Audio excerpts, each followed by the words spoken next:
ನಮಸ್ತೆ, ನಾನು ರಕ್ಷಾ ಮಾತುಕೂಟದಿಂದ. ಇವತ್ತು ನಾವು ಮೆಲ್ಟ್ ಆ್ಯಂಡ್ ಪೋರ್ ಸೋಪ್ ಮಾಡೋದನ್ನು ನೋಡೋಣ. ಅದಕ್ಕಿಂತ ಮುಂಚೆ ನಾವು ಯಾವ್ಯಾವ ರೀತಿ ಸೋಪ್ ಇದೆ ಅಂತ ಅದರ ಬಗ್ಗೆ ಒಂಚೂರು ಇಂಟ್ರಡಕ್ಷನ್ ಕೊಡ್ತೇನೆ. ಇಲ್ಲಿ ನಮಗೆ ಹಾಟ್ ಪ್ರಾಸೆಸಲ್ಲಿ ಸೋಪ್ ಮಾಡ್ತಾರೆ, ಕೋಲ್ಡ್ ಪ್ರಾಸೆಸಲ್ಲಿ ಸೋಪ್ ಮಾಡ್ತೀವಿ, ಮೆಲ್ಟ್ ಆ್ಯಂಡ್ ಪೋರ್ ಮತ್ತು ವಿಪ್ಡ್ ಕ್ರೀಮ್ ಸೋಪ್ ಮಾಡ್ತೀವಿ. ಇವತ್ತು ನಾವು first melt and pour soap ಹೇಗೆ ಮಾಡೋದು ಅಂತ ನೋಡೋಣ. ನೀವಿಲ್ಲಿ ನೋಡ್ತಾ ಇರೋ ಹಾಗೆ ಮೆಲ್ಟ್ ಆ್ಯಂಡ್ ಪೋರ್ ಸೋಪ್ ಮಾಡೋಕ್ಕೆ ನಮಗೆ ಫಸ್ಟು ಸೋಪ್ ಮೋಲ್ಡ್ ಬೇಕಾಗತ್ತೆ, ಸೋಪ್ ಬೇಸ್ ಬೇಕಾಗತ್ತೆ ಮತ್ತು ಅಡಿಕ್ಟಿವ್ ಏನಿದೆ ಅದನ್ನು ಬೇಕಾಗತ್ತೆ. ಇದು ಸಿಲಿಕಾನ್ ಮೋಲ್ಡ್ ಏನಿದೆ ಇದನ್ನು ಸ್ಟೆರಿಲೈಸ್ ಮಾಡಬೇಕು. ಫಸ್ಟು ಐಸೋಪ್ರೊಪೈಲ್ ಆಲ್ಕೋಹಾಲ್ ಯೂಸ್ ಮಾಡಿ ಸ್ಟೆರಿಲೈಸ್ ಮಾಡಬೇಕು. ಮತ್ತು ಇದಕ್ಕೆ ಯೂಶಲಿ ನೀವು ಸ್ಟೀಲ್ ಅಥವಾ ಗ್ಲಾಸ್ ಕಂಟೈನರ್ ತೊಗೋಬೇಕು, ಯಾಕಂದರೆ ಇದು ರಿಯಾಕ್ಟ್ ಮಾಡುತ್ತೆ. ನೀವು ಬೇರೆ ಮೆಟಲ್ಸ್ ಯಾವುದಾದ್ರು ಯೂಸ್ ಮಾಡಿದ್ರೆ ರಿಯಾಕ್ಟ್ ಮಾಡುತ್ತೆ. ಮತ್ತು ಇದನ್ನು ಯಾವಾಗಲೂ ನೀವು ಡಬಲ್ ಬಾಯ್ಲಿಂಗ್ ಟೆಕ್ನಿಕ್ ಯೂಸ್ ಮಾಡಿನೇ ಇದು ಮಾಡಬೇಕಾಗತ್ತೆ. ಮತ್ತು ಇದು ಬೇಸ್ ಶೆಲ್ಫ್ ಲೈಫ್ ಏನು ಇದೆ ಅದು ಬಂದು 2 ಇಯರ್ಸ್ವರೆಗೂ ಹಾಗೇ ಇರುತ್ತೆ.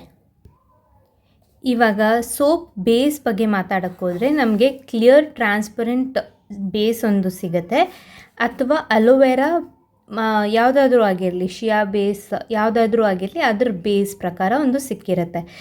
ಯೂಶಲಿ ಇದು ಸೋಪ್ ಬೇಸ್ ಕೂಡ ಮಾಡ್ಬೋದು. ಇದನ್ನು ನಾನು ಮುಂದಿನ ಕ್ಲಾಸಸ್ಸಲ್ಲಿ ಹೇಳ್ಕೊಡ್ತೇನೆ.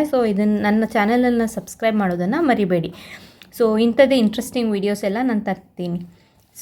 ಮತ್ತು ಇದು ಏನಂತಂದರೆ 1 to 4% of additive can be added. ಯಾವುದಕ್ಕೆ? ಇದು ಗ್ಲಿಸರಿನ್ ಸೋಪ್ಸ್ಗೆ, ಕ್ಲಿಯರ್ ಬೇಸ್ ಇರುತ್ತಲ್ಲ ಅದಕ್ಕೆ. ನೀವು ಅಕಸ್ಮಾತ್ ನೀವು ಯಾವುದಾದ್ರೂ ಅಲೋವೆರಾ, ಶಿಯಾ ಬಟರ್ ಮತ್ತು ಚಾರ್ಕೋಲ್ ಬೇಸ್ಡ್ ಯಾವುದಾದ್ರೂ ಆ ಥರ ಬೇಸ್ ಏನಾದರೂ ಯೂಸ್ ಮಾಡಿದ್ರೆ ಅದಕ್ಕೆ ಬರೀ 1 to 2% ಆಫ್ ಅಡಿಟಿವ್ಸ್ ಮಾತ್ರ ಯೂಸ್ ಮಾಡಬೇಕು.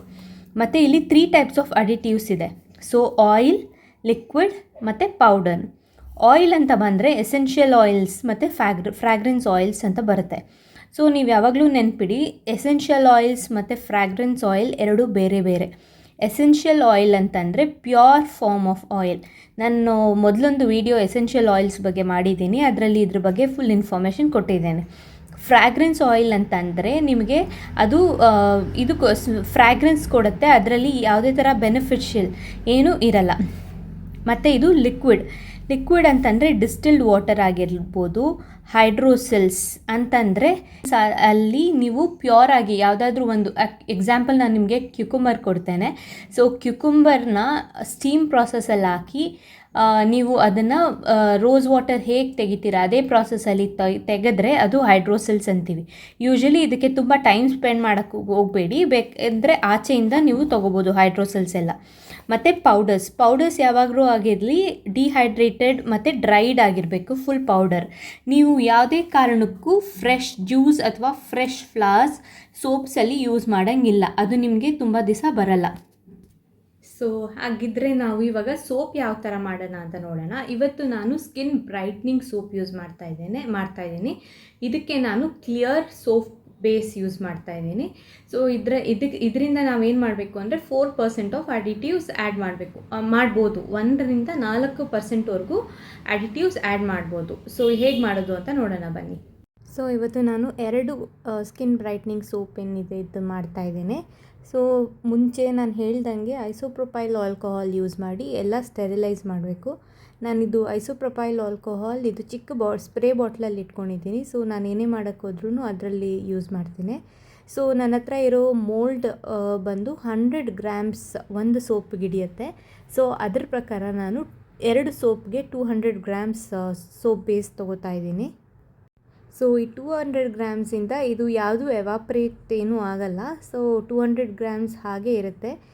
ಇದನ್ನು ಡಬಲ್ ಬಾಯ್ಲಿಂಗ್ ಮೆಥಡಲ್ಲಿ ನಾವು ಇದನ್ನು ಮೆಲ್ಟ್ ಮಾಡ್ತಾ ಇದ್ದೀವಿ. ನೆಕ್ಸ್ಟ್ ನಾನು ಇದಕ್ಕೆ ಅಡಿಟಿವ್ಸ್ ಏನು ಬೇಕೋ ಅದು ತೊಗೋತಾ ಇದ್ದೀನಿ. ನಾನು ಚಿಕ್ಕ ಕ್ಯಾಲ್ಕುಲೇಟರ್ ಏನಕ್ಕೆ ಯೂಸ್ ಮಾಡ್ತೀನಿ ಅಂದರೆ ಅದು ಅಕ್ಯುರೆಸಿ ಚೆನ್ನಾಗಿ ಕೊಡುತ್ತೆ. ನಾನು ಇಲ್ಲಿ ಕೋಜಿಕ್ ಆ್ಯಸಿಡ್ ಡಿಪ್ಲೊಮೈಟ್ ಏನಿದೆ ಅದನ್ನು ಬಳಸ್ತಾ ಇದ್ದೇನೆ. ಇದು ರೀಡಿಂಗ್ ಅಷ್ಟು ಕ್ಲಿಯರಾಗಿ ಕಾಣಿಸಲ್ಲ, ಬಟ್ ಇದು ಬಂದು 2% ಆಫ್ ಇದೆ. ಇದನ್ನು ನಾನು ಗ್ಲಿಸರಿನ್ ಯೂಸ್ ಮಾಡಿ ಮಿಕ್ಸ್ ಮಾಡ್ತಾಯಿದ್ದೀನಿ. ಗ್ಲಿಸರಿನ್ ಬಳಸಿ ಮಿಕ್ಸ್ ಮಾಡೋದ್ರಿಂದ ಲಮ್ಸ್ ಏನು ಬರ್ದಿರ ನೀಟಾಗಿ ಮಿಕ್ಸ್ ಆಗುತ್ತೆ. ಇದಾದಮೇಲೆ ಒಂದು 1% ಅಥವಾ 2% ಆಫ್ ಹೈಡ್ರೋಸೆಲ್ಸ್ ಕೂಡ ನೀವು ಯೂಸ್ ಮಾಡ್ಬೋದು. ನನ್ನ ಹತ್ರ ಬೇಸಿಕ್ಲಿ ಕ್ಯುಕುಂಬರ್ ಹೈಡ್ರೋಸೆಲ್ ಇದೆ. ನಾನಿದು ಮನೆಯಲ್ಲೇ ಮಾಡಿದ್ದಿದ್ದು. ನೀವು ಯಾವುದೇ ಹೈಡ್ರೋಸೆಲ್ ಅಕಸ್ಮಾತ್ ಮಾಡೋದಿದ್ದರೆ ಮನೇಲಿ ಡಿಸ್ಟಿಲ್ಡ್ ವಾಟರ್ ಯೂಸ್ ಮಾಡಿ. ಯಾಕಂದರೆ ನಾರ್ಮಲ್ ವಾಟರ್ ಮಾಡಿದ್ರೆ ಅದು ರಿಯಾಕ್ಟ್ ಆಗೋ ಚಾನ್ಸಸ್ ಇರುತ್ತೆ, ತುಂಬ ದಿನ ಬಾಳಿಕೆ ಬರಲ್ಲ. ಸೊ ಡಿಸ್ಟಿಲ್ಡ್ ವಾಟರ್ ಯೂಸ್ ಮಾಡಬೇಕಾಗತ್ತೆ.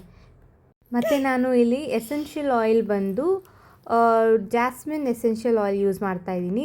ಸೊ ನಾನು ಆಲ್ಮೋಸ್ಟ್ 2 ಸೋಪ್ಸ್ಗೆ ಅಂತಂದರೆ 2% ಆಫ್ ಎಸೆನ್ಷಿಯಲ್ ಆಯಿಲ್ನ ಬಳಸ್ತಾ ಇದ್ದೀನಿ. ಇದನ್ನು ಚೆನ್ನಾಗಿ ಮಿಕ್ಸ್ ಮಾಡಿ ಇವಾಗ ನಾವು ಮೆಲ್ಟ್ ಮಾಡಿರೋ ಸೋಪ್ ಬೇಸ್ ಏನಿದೆ ಅದಕ್ಕೆ ಹಾಕಿ ಚೆನ್ನಾಗಿ ಮಿಕ್ಸ್ ಮಾಡಿ. ಸೊ ಬಬಲ್ಸ್ ಬರೋ ಚಾನ್ಸಸ್ ಇರುತ್ತೆ. ಸೊ ಬಬಲ್ಸ್ ಹೇಗೆ ಹೋಗಿಸ್ಬೋದು ಅಂತಂದರೆ ಇದು ಆಲ್ಕೋಹಾಲ್ ಏನಿದೆ ಅದು ಸ್ಪ್ರೇ ಮಾಡಿದ್ರೆ ಅದು ಬಬಲ್ಸ್ ಹೋಗುತ್ತೆ. So alcohol evaporative. ಸೊ ನೀವು ಸ್ಪ್ರೇ ಮಾಡಿದ್ಮೇಲೆ ಅದು ನಿಮ್ಮ ಸೋಪಲ್ಲಿ ಇರಲ್ಲ, ಅದು ಎವಾಪ್ರೇಟ್ ಆಗುತ್ತೆ. ಇದು ಬಲ್ಕ್ ಸೋಪ್ಸ್ ಎಲ್ಲ ಮಾಡಬೇಕಾದ್ರೆ ಮೆಷರ್ಮೆಂಟ್ ಸೇಮ್ ಆದರೆ ಡಬಲ್ ಆಗುತ್ತೆ. ಸೊ ನಿಮ್ಗೇನಾದರೂ ಡೌಟ್ ಇದ್ದರೆ ನೀವು ಕಮೆಂಟ್ ಸೆಕ್ಷನಲ್ಲಿ ನೀವು ಅದನ್ನು ಮೆನ್ಷನ್ ಮಾಡಿ, ನಾನು ಅದು ಕ್ಲಿಯರ್ ಮಾಡೋಕ್ಕೆ ನೋಡ್ತೀನಿ. ನಿಧಾನಕ್ಕೆ ಇವಾಗ ನೀವು ಇದನ್ನು ಸೋಪ್ ಬೇಸ್ ಏನಿದೆ ನಿಮ್ಮದು ಅದನ್ನು ನಿಧಾನಕ್ಕೆ ಪೋರ್ ಮಾಡಿ. ಈಚ್ ಸೋಪ್ ಬೇಸ್ ಮೇಲೆ ಡಿಪೆಂಡ್ ಮಾಡುತ್ತೆ ಅದು ಎಷ್ಟು ನಿಮಿಷ ಬೇಕು ಅದು ಕ್ಯೂರಿಂಗ್ಗೆ ಅಂತ. ಇದು ನಾನು ಆಚೆಯಿಂದ ತರಿಸಿದ್ದು. ಸೊ ಕರೆಂಟ್ಲಿ ನಾನಿವಾಗ ಸೋಪ್ ಬೇಸ್ ಮಾಡ್ತಾ ಇಲ್ಲ, ಯಾಕಂದರೆ ನಾ ಪ್ರೀವಿಯಸ್ ವೀಡಿಯೋದಲ್ಲಿ ಹೇಳ್ದಂಗೆ ಅದರಿಂದ ಒಂಚೂರು ಅದು ತುಂಬ ಲೆಂತಿ ಪ್ರೊಸೀಜರ್, ಮತ್ತು ಇವಾಗ ನಾನು ಅಷ್ಟು ಟೈಮ್ ಕೊಡೋಕ್ಕೆ ಸಾಧ್ಯ ಇಲ್ಲ. ಅದಕ್ಕೆ ಇದು ಆಲ್ಮೋಸ್ಟ್ ನೀವು 2 to 4 ಅವರ್ಸ್ವರೆಗೂ ಚೆನ್ನಾಗಿ ಡ್ರೈಯಿಂಗ್ ಬಿಟ್ಟರೆ ಅದು ನೀವು ಡಿಮೋಲ್ಡ್ ಮಾಡ್ಬೋದು.